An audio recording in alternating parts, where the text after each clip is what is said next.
All right, so I finally got around to seeing Black Panther: Wakanda Forever. It did drop on Disney Plus, and I did finally check it out. It only took me 5 viewings to finally get through the film. And I'm going to give you guys my thoughts on the film as a follow-up to the original and how I ultimately feel about the movie overall. First, I got to give kudos to all the actors involved with this film. This was one of the more serious and well-acted Marvel films I've seen in quite a while. So I did like the tone of the film quite a bit. I like the guy who played Namor. They said his name twice. He called himself Namor.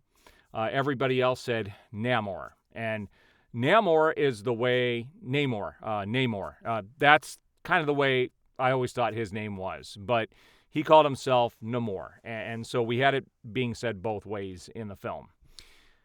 I think they did that to appease fans who called him both. That way, nobody was wrong. Now, there's a whole side story in the film, and I'm going to assume most people have seen the film by this point.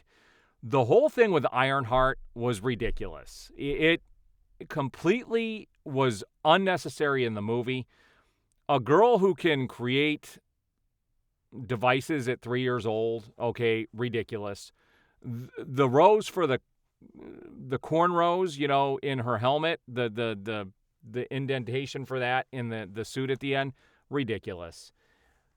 To be more powerful and to be smarter than what Tony Stark was without that being a part of this at all, ridiculous. The whole thing with Ironheart was ridiculous. The suit at the end looked like something out of a show that would have been on when I was a teenager, something like Power Rangers or something. That whole storyline, completely unnecessary. In fact, what I thought was ridiculous is the whole reason they went and got her at the beginning of the film was to protect her from being killed by Namor. At the end, and the government was looking for her too because of what she could do. They still want to mine the stuff that they can get from Wakanda. At the end, still the same thing, but they're sending her home. It doesn't, the whole storyline with her just did not make sense, did not need to be in the movie. In fact, the movie would have been no different if you took her whole storyline out. So that I have to give a complete thumbs down to, the whole storyline. How they dealt with Boseman's death in this was very heartfelt at the beginning, although you had some people grieving in the streets and others were dancing and all happy, which was really weird. Later in the film, you get the queen who is killed, and it was like crickets for her. There was barely anybody there, which I thought was weird when they had this whole ceremony for T'Challa, which, I didn't think he was above her. She was the queen. So I'm not sure why there wasn't a big ceremony for her when she died, in the middle of the film.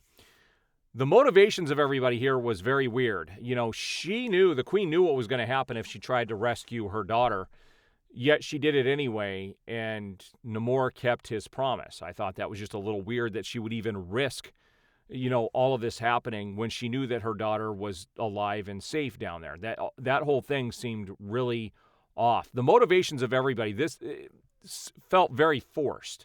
Same with the amount of hate that Shuri had. And Shuri is my favorite character. She was my favorite character in the first film. And I enjoyed her performance in this, but she had a lot of hate. And they tried to build it artificially at the very beginning that she had all this hate in her heart just so that the end would have a payoff. And I didn't think they did real well with building that up. It didn't seem genuine enough. Her character wasn't like that to begin with. And she was definitely doing things on the side, obviously, that would have brought hope to Wakanda, but she didn't tell anybody. And for her to just have the abilities to do what she did, I could understand her getting strong and powerful by what she did, but it still wouldn't make her a great fighter, which I thought was really weird that she was able to do that. And just the motivations of everything. And you saw what was going to happen with her and Namor by the end coming from a mile away. So overall, I really loved the first Black Panther film. In fact, It's my third favorite Marvel film. Behind my favorite is Captain America Winter Soldier. I would do Guardians of the Galaxy as my second favorite film, the first one, and then I would put Black Panther third, and then my fourth would be Ant-Man. And I'm going to see Ant-Man tomorrow, and I will have my review up for that when I get back. Hopefully that it'll be up that night, or I'll get it up first thing Saturday morning so you guys can look forward to that. I really enjoyed that movie a lot, the first one. I thought it was absolutely amazing. It's a stellar film. I'd give it 4.5 out of 5 stars. The only film I give 5 stars to is Captain America Winter Soldier. That movie was on a whole nother level for everything. But Guardians of the Galaxy, for what it was very close to that. I'd give it 4.5 stars, and I would definitely give the first Black Panther 4.5 stars. So where do I put this film? I give it 3 stars. Star and a half less than the first one. This isn't a movie I don't think I would want to revisit, which is a shame because I really like Letitia Wright, who played Shuri. In fact, I hope to see her in more stuff coming up. She's a fantastic actress. She did an incredible job in the film. And in the first one, she was the most memorable character from the first one outside of Chadwick Boseman's character. And I think the story choices and what they did with this film just was a big miss, which, again, is a shame. I really liked him more as a character, too. He was my second favorite character in the film, and I just don't know if they utilized him correctly. And I don't know anything about these characters. I'm not a Marvel fan, but I thought there could have been more with him, and it just didn't come to fruition. So at the end of the day, I enjoyed the film. It did take me 5 sittings to get through it. It was very long. They could have taken out the whole Ironheart thing entirely. Wouldn't have changed the movie one iota at all. Didn't even need to be in there. And the rest of it just seemed a little forced. You could tell that because of Chadwick Boseman's death that they did have to kind of retool the whole thing at the last minute. And I just don't think they rose to the level, unfortunately. Now, I will tell you that the very end, the very last scene with Shuri on the beach was amazing, and then the first, that mid-credit scene with her and finding out about her nephew was amazing. I thought that was amazing. Now, if they would have thought this out, if they could have, story-wise, it would have benefited them to have that, the jump forward thing with Thanos now, obviously because of who he is.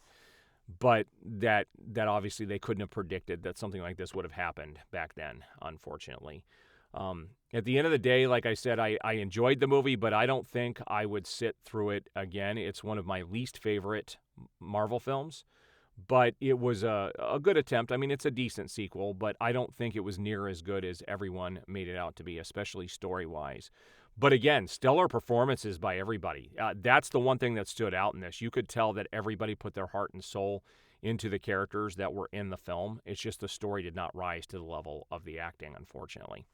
So I'd love to hear what other people thought, especially other DC fans on this one. This is one that I was hoping for more, but it just didn't materialize. All right, I will see you guys with my Ant-Man Quantumanium review, hopefully posted tomorrow night or early Saturday morning. So we'll see you on the next review.